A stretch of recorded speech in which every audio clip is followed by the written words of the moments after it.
This is the X-Zone Broadcast Network, broadcasting worldwide on broadcast affiliates and satellite program providers, including CNN Broadcast Network, Sirius Satellite Network, Star Media, Good News Radio Network, Angel Broadcast Network, Wiki Broadcast Network, and WPBN TV. For more information on the X-Zone Broadcast Network, visit us at www.xzbn.net.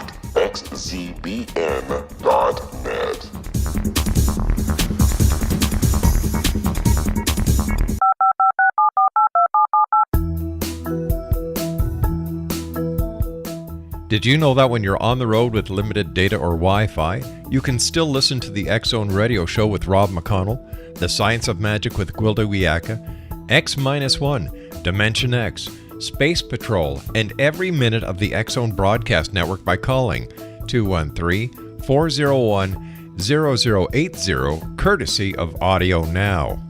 No smartphone, app, or internet needed. It saves your data plan, and it's free if you have unlimited minutes.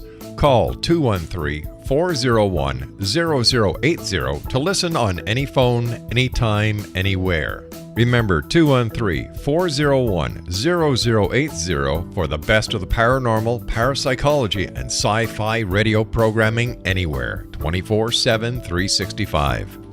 And welcome back, everyone. This is the X-Zone. My name is Rob McConnell, coming to you from our studios in Hamilton, Ontario, Canada. Worldwide toll-free, 1-800-610-7035. My email address is xzone@xzoneradiotv.com. On MSN Messenger, xzoneradiotv@hotmail.com. And our website, www.xzoneradiotv.com. Don't forget, you can always read the online version of the X Chronicles newspaper. I think we have about 30 editions from our archives up at www.xchronicles-newspaper.com/publisher.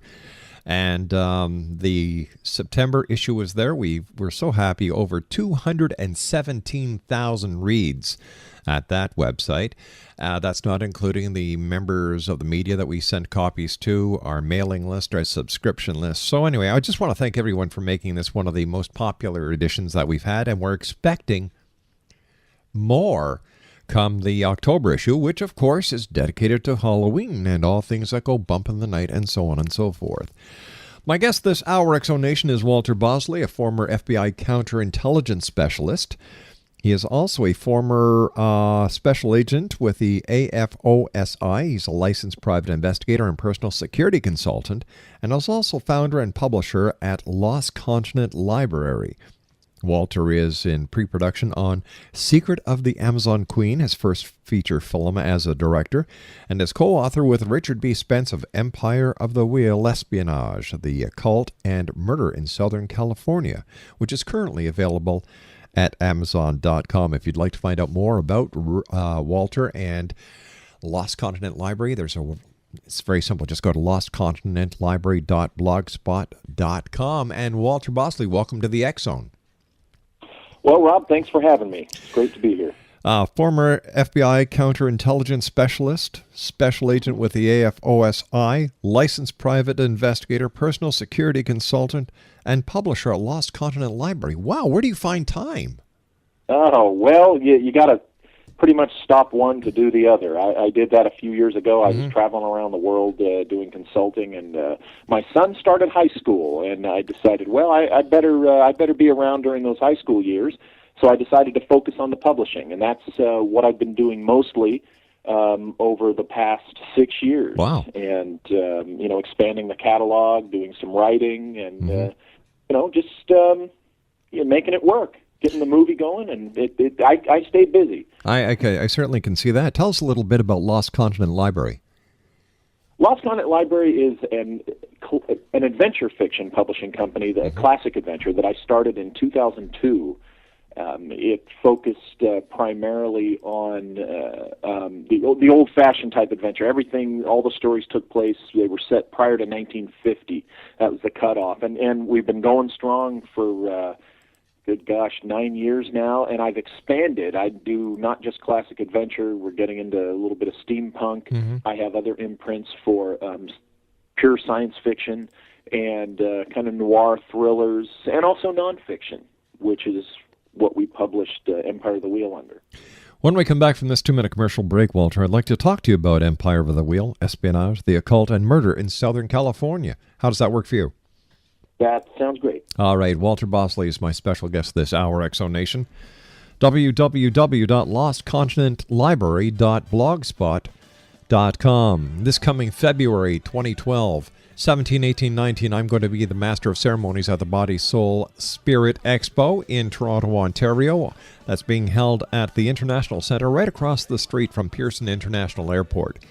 For more information on how you can become an exhibitor, if there's any spots left, or if you'd like to find out about the Body, Soul, Spirit Expo itself, visit their website at www.bodysoulspiritexpo.com. My name is Rob McConnell. This is the X Zone. We'll be back on the other side of this 2-minute break with Walter Bosley as we continue from our studios in Hamilton, Ontario, Canada.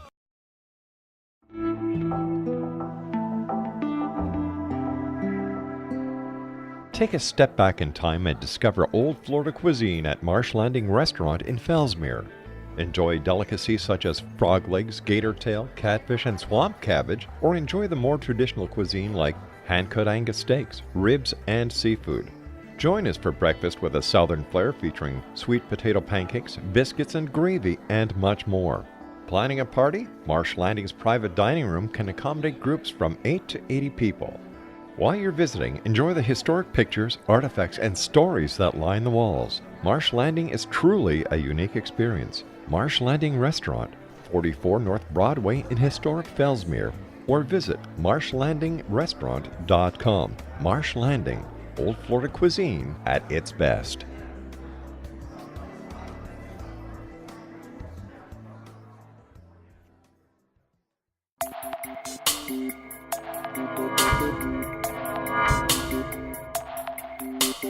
Are you interested in the paranormal, ghosts, UFOs, or psychic phenomenon?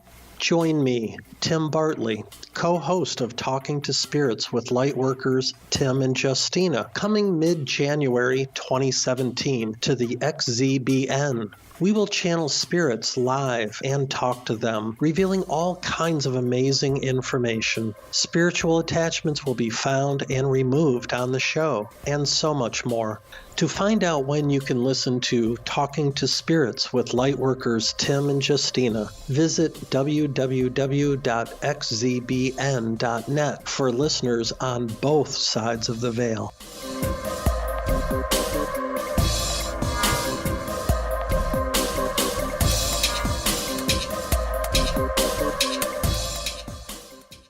Walter Bosley is our special guest this hour, Exo Nation, lostcontinentlibrary.blogspot.com. And along with Richard B. Spence, he is the author of Empire of the Wheel, Espionage, the Occult, and Murder in Southern California. What was the inspiration for writing Empire of the Wheel? Well, that was interesting. It started out as a fun little bit of research to follow up on my Disneyland book, Latitude 33, that involved ley lines and Disneyland and strange phenomena associated with that. And I decided, well, what would I find if I followed the ley lines that intersect in Disneyland, as that book discusses, and researched and looked into what I would find. So one of the lines came out here past the Inland Empire, which is where I live, and I discovered that there was a fun little ghost story associated with the ley lines in this area. And I went and talked to the source on that, and her name's Ann Walker. She's a local librarian, and she told me that she believes the ghost that haunted the shopping mall here was actually a woman named Cora Stanton who may have been murdered. So I thought, wow, that's interesting. I went over to the library, the special collections room, and dug into the newspapers of the day. And what I found kind of got my attention real quick. It looked indeed like she may have been murdered, but what I also found were 6 other people, 3 of them children, who died under very mysterious and questionable circumstances around the same time. This is all within, most of them, a matter of just weeks, and one of them a couple of months prior. And the more I looked into it, the stranger it got, the more involved it became. And next thing I knew, I was neck deep in what I believe is a big fat mystery that involves possibly serial murder and the occult. Where did your interest in the occult and the strange and the bizarre come from? Oh, I've been interested in that for many years, from the time I was a teenager. When I was a kid, I was naturally, as many people start, interested in UFOs. And then as you learn more about that phenomenon, you begin to see the other phenomenon and connected with it. And, one thing leads to another, trying to understand that mystery, and it kind of draws you in. And I've just been interested in it for years anyway, so this was right up my alley. As a former special agent with the AFOSI, did you ever investigate UFOs for the Air Force? No. My specialty was counterespionage. I was chief of a counterespionage operations branch at Wright-Patterson Air Force Base, and I was a counterintelligence agent in Los Angeles, my first assignment in El Segundo at LA Air Force Base. However, as you would imagine, that line of work, I had to have the right clearance levels and acts for what I did for that organization. So you kind of get exposed to technology that certainly explains a lot of what people see out there. Really, in your opinion, are there UFOs from other planets or other stars, dimensions of reality visiting this planet? Absolutely, yeah. I do think so. I do think that the majority of what people see is actually human technology. However, that doesn't explain all the sightings, all the experiences, and I do accept that there are people coming here from other planets, and the other dimensional thing really intrigues me quite a bit. So I think there's something to that. But even though I will say that about 80% of what people, 80 to 90% of what people are seeing are human technology, I'm not one of those that dismisses the idea that there's people coming here from other worlds. To me, it seems logical.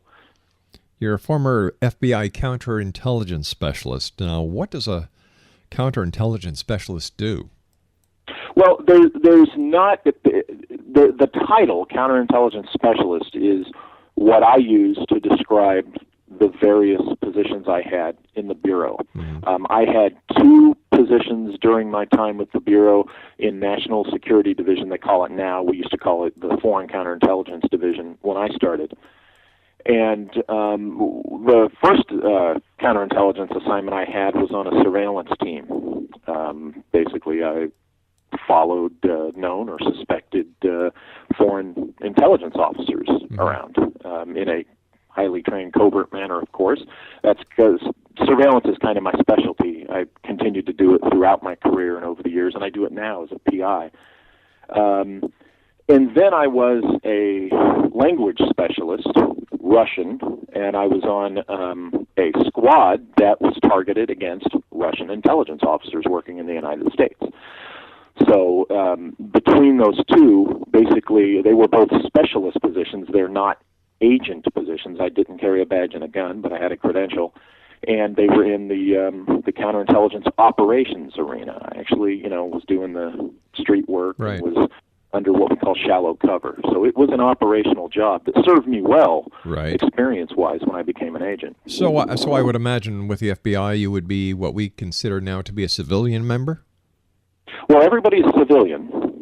Well, of course, I'm speaking like a military veteran. Yeah, but yeah, they're all civilians. But a support employee is what they refer to as, meaning you're non-agent.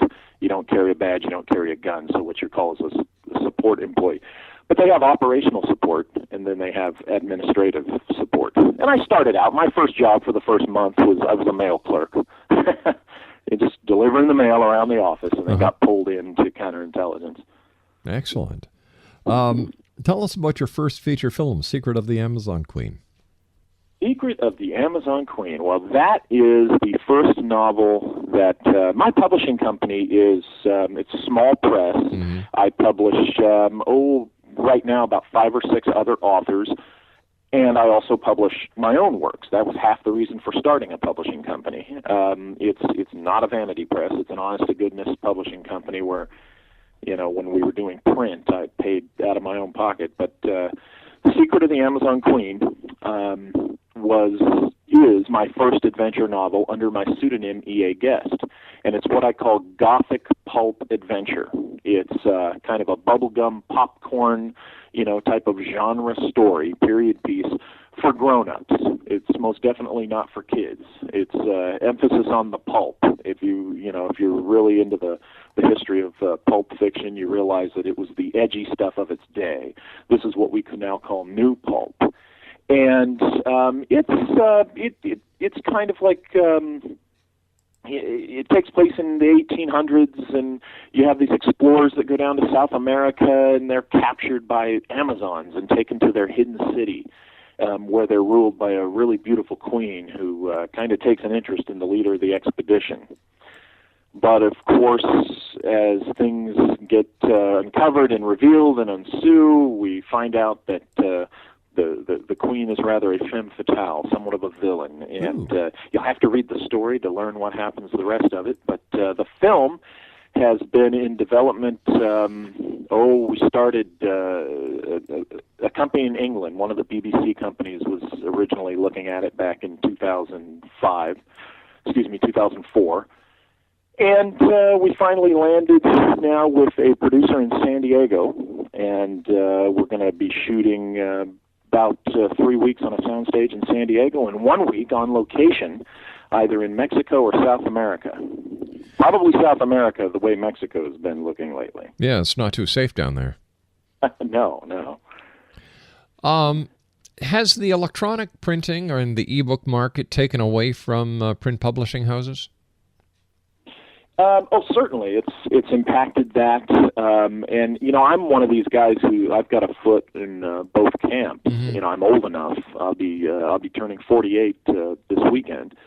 I'm old enough that I love printed books. I appreciate printed books. I prefer printed books. Yeah.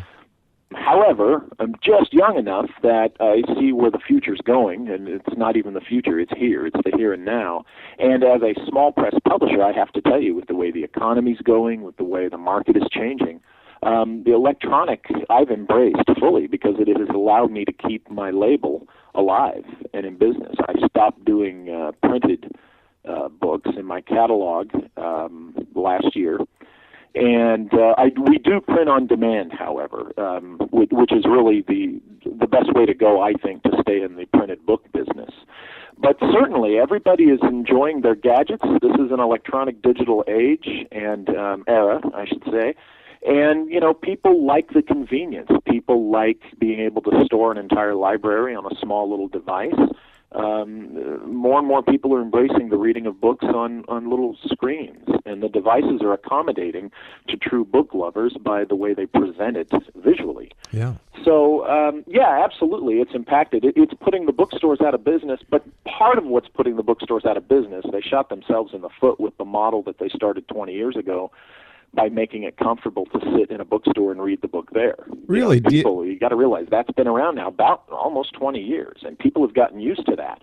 So they go in the bookstore, they pull a book off the shelf, they sit there and read it while they drink a $2 cup of tea, and they don't buy the book. And now that the digital age makes it cheaper and more convenient, they're buying books even less. And then when you throw the economy in there, it's a combination of things, but certainly the digital publishing era has indeed affected the print world.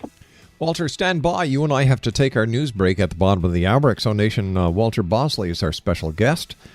He is the author of, with Richard B. Spence, Empire of the Wheel, Espionage, the Occult, and Murder in Southern California. Plus, he is also the, he's in pre-production on Secret of the Amazon Queen, his first feature film as a director.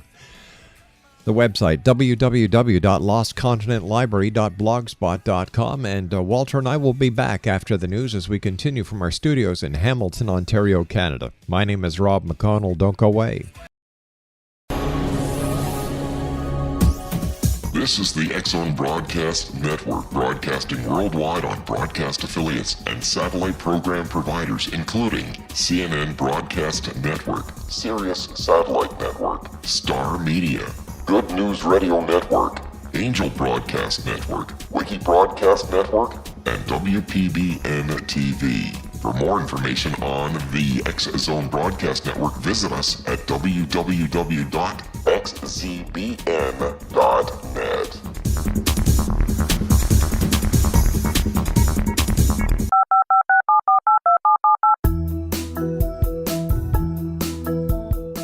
Did you know that when you're on the road with limited data or Wi-Fi, you can still listen to the X-Zone Radio Show with Rob McConnell, The Science of Magic with Gwilda Wiyaka, X-1, Dimension X, Space Patrol, and every minute of the X-Zone Broadcast Network by calling 213-401-0080, courtesy of Audio Now. No smartphone, app, or internet needed. It saves your data plan and it's free if you have unlimited minutes.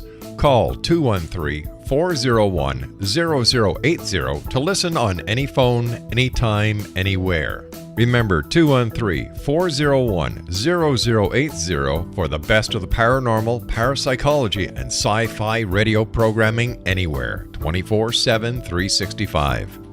And welcome back to the X-Zone, everyone. My name is Rob McConnell. You're listening to us from our studios in Hamilton, Ontario, Canada, on the Talkstar Radio Network, X-Zone Broadcast Network, UK High Definition Radio, Euro High Definition Radio, Star Cable, and our family of broadcast affiliates right across Canada, the United States, the Caribbean, Central America, South America, the Pacific Rim, Asia, India, Africa, and Europe. The X-Zone is also available on Boxy, Roku, Sony TV, and Apple TV, and I think there's a couple more in there. I just don't have them on the tip of my tongue, but a number of you have asked me to let you know what the latest downloads are from our Podspots on Apple iTunes for this year, 894,968. Thanks to you, the members of the X-Zone Nation. Walter Bosley is our special guest. We're talking about the Lost Continent Library. He is also in pre-production on The Secret of the Amazon, his first feature film as a director, and he is the co-author with Richard B. Spence of Empire of the Wheel, Espionage, the Occult, and Murder in Southern California. His website is lostcontinentlibrary.blogspot.com. How hard is it for someone with the idea of writing a book to actually get it published if they don't want to do the self-publishing route? Well, it all depends on who you go to, really. Every publisher has their guidelines, what they do publish and what they don't. And a lot of times people think that when a publisher says, no, that's not quite a good fit for us, that they're rejecting their writing, when actually as a publisher you learn that you really got to stick to what your guidelines are. Now, I say that, but the reason a lot of times a publisher will create an imprint, which is another little label, is because they have a book come across their desk that they really believe in, they like, and they think, hey, we can do something, with this book for this author. So they want to go ahead and publish it, but they just don't want to publish it under their normal imprint. Now, I do that. Lost Continent Library is my strict classic adventure kind of steampunk adventure pulp label. However, I have the other imprints, as I said before. So what an author needs to do is, really identify what genre their book is in, do their homework, look at all the available publishers out there, and just kind of eliminate the ones that, are probably not going to be interested in their book, and really go after the ones that they think will be. These days, actually, I think we're in a great era for authors in that the digital world offers so many opportunities. And, self-publishing is not what it used to be. There used to be a big stigma attached to it, but actually there's nothing wrong with an author creating their own label to publish their own books, because the digital world is allowing so much more to be considered and taken seriously.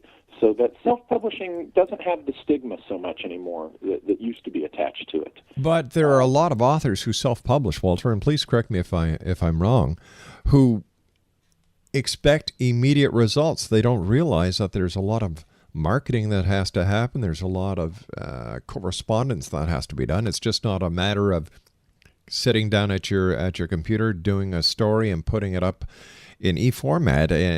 There's so much more to it, and I've seen so many authors get discouraged because they don't realize the work that has to go into it. Right. Oh, you're absolutely right. You do writing the book and getting the book down, getting it right is just the start of the whole. You really do have to get out there and push it and promote it. You've got to get out and talk on podcasts, radio shows. Gosh, if you can get on TV, you've got to do your blogging and you get out there in the social media. You really have to be constantly promoting yourself as much as the book. You've got to get yourself out there as a brand. I usually don't like terms like that. I don't like when people brand themselves, but for the practical purposes, that's what it is. And exactly, the work really starts once the book is finished and in a published form. And there are a few holdouts, old school guys that, oddly enough, don't like coming out there and promoting themselves. I guess the rest of us have a sufficient ego that we kind of enjoy talking about ourselves for an hour or two at a time. And that's one of the advantages of being with a major publishing house is they do all the work for you. But when you're doing it yourself, it's roll up the sleeves and get those elbows to the grind.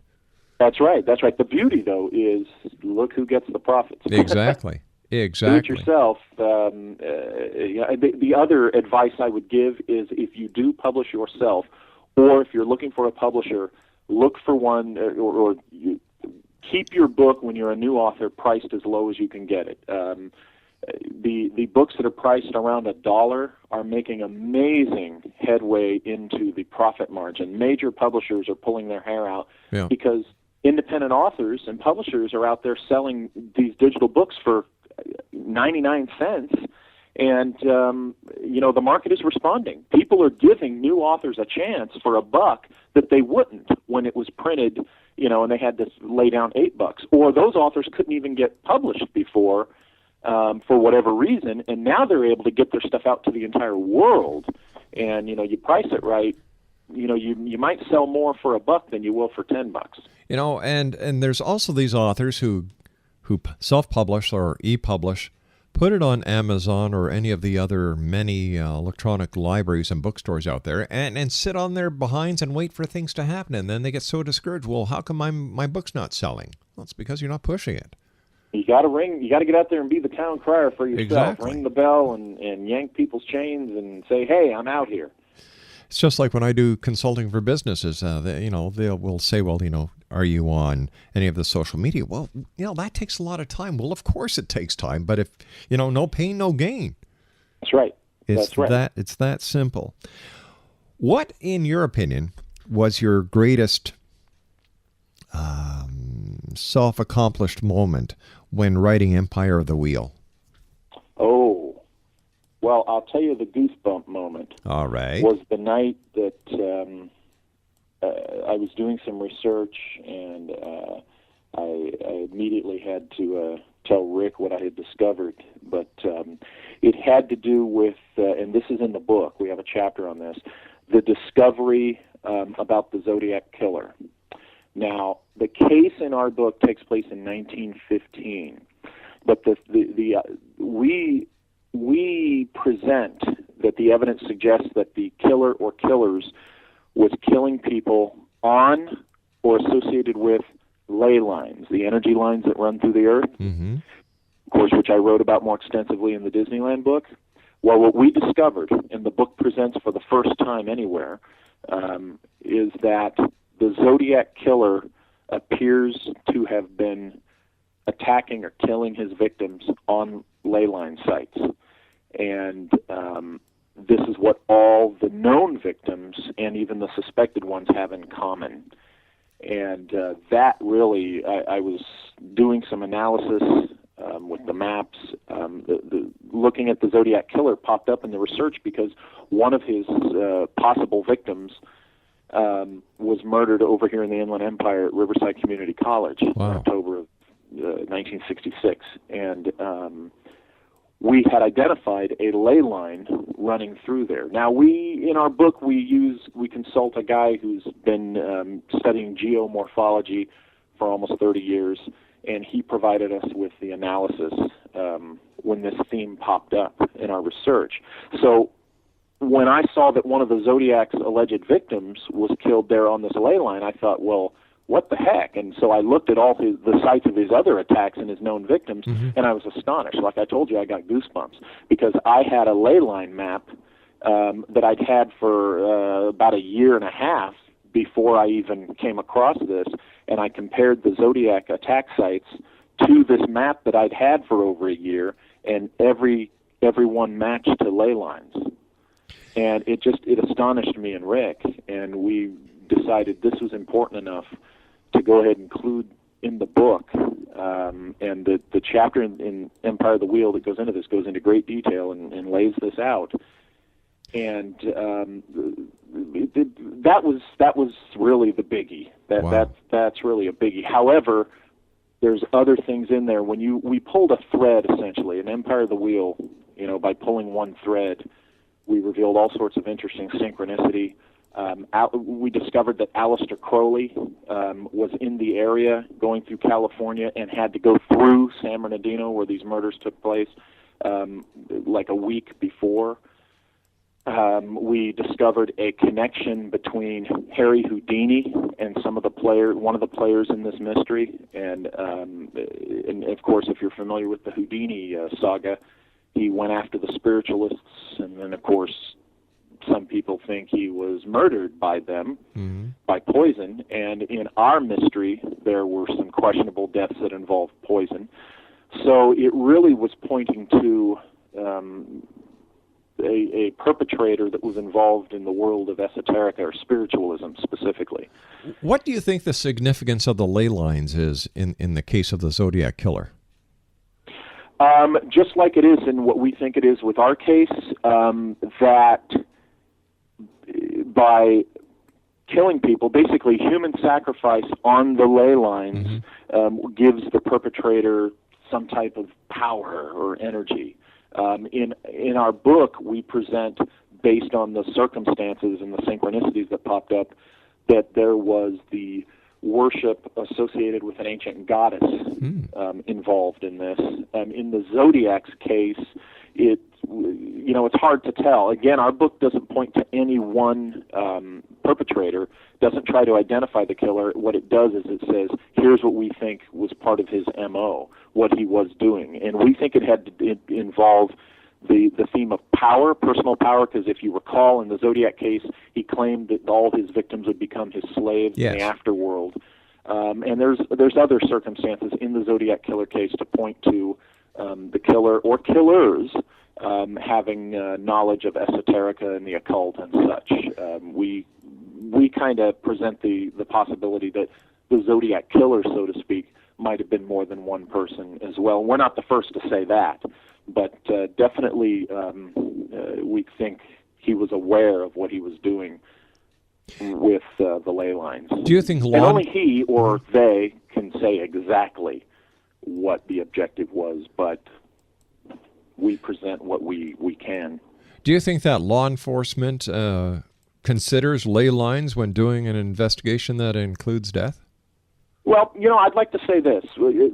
Our book, we went at this, we're not saying that the reader has to believe in what we present with the ley lines. We're not saying that the reader even has to agree with or believe in what we say the killers believed in. What we emphasize in the book more than once is that we're presenting what we think the killers were motivated by and what the killers believed. Yeah. So, that said, we see the book primarily as a true crime book, and all the esoteric weird stuff serves, the MO possibly of the killers. Now, speaking as a criminal investigator myself, from that angle, from trying to understand the perpetrator and what he or she or they were doing, yes, I think a criminal investigator would take into account all of this esoterica to serve the purpose of, say, putting together a psychological profile of the perpetrator. And while not necessarily having to believe in these principles, because remember, none of that has to be true. It only has to be true in the killer's mind. If you follow me, sure do. Be their motive for doing what they did and how they did it.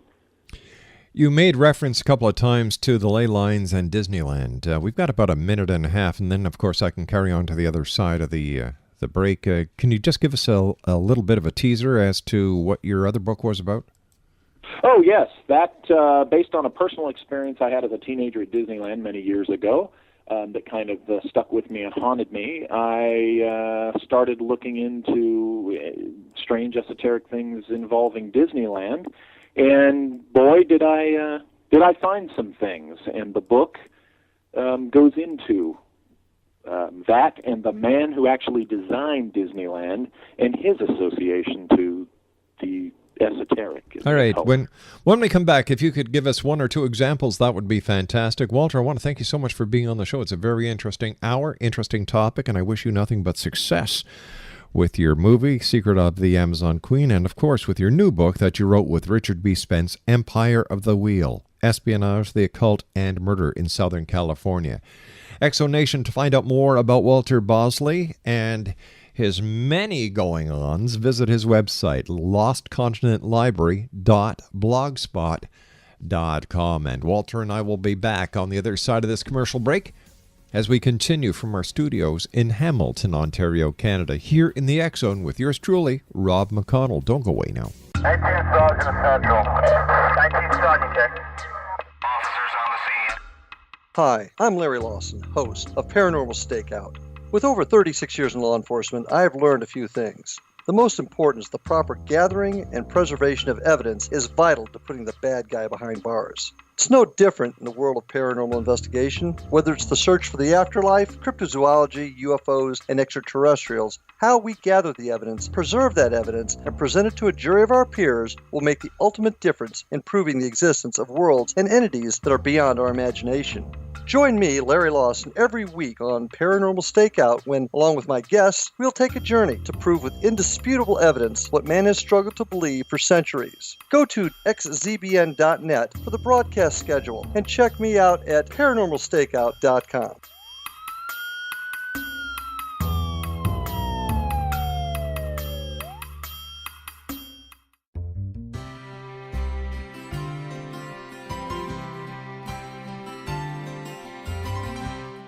True healing must address 4 levels: physical, emotional, mental, and spiritual, for us to live joyful and productive lives. We tend to treat 3 of the 4, leaving the spiritual languishing. If you're tired of the same dysfunctional patterns cropping up in your life, Soul Balancing is for you. Trixie Phelps, owner and founder of Soul Balancing, is a naturally gifted energy healer trained in numerous esoteric forms, including shamanism. Trixie has created a powerful modality that safely and effectively clears your energetic field. A soul balancing session can remove interference, heal trauma, and restore your hope. Contact Trixie for a life-changing long-distance session today, www.soulbalancing.world.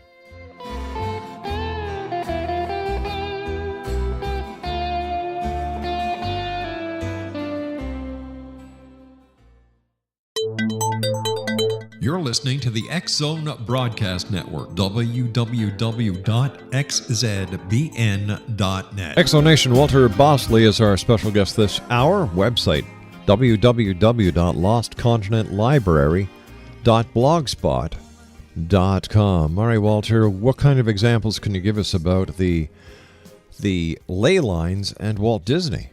And Disney World, I should say. Disneyland.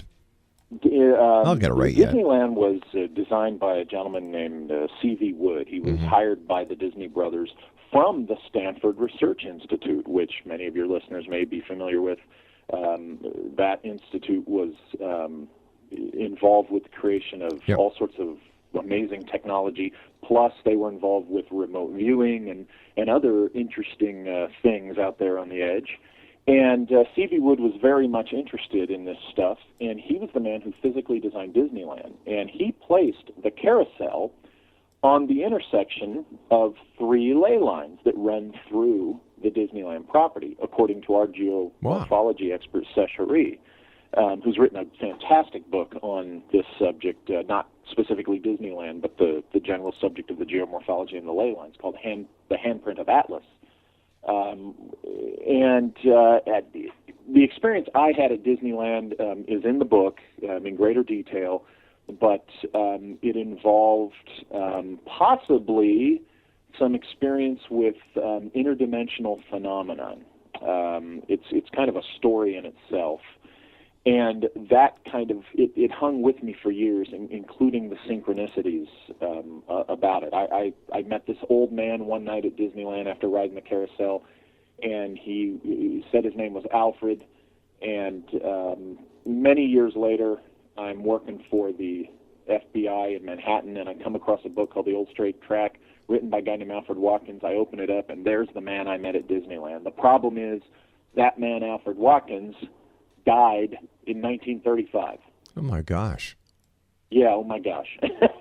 And so that stayed with me for years. And, you know, I learned that Disneyland is on the 33rd degree of latitude, which other weird, you know, interesting things are associated with the 33rd degree of latitude. And one thing led to another, and I decided, well, I'm going to dig into this.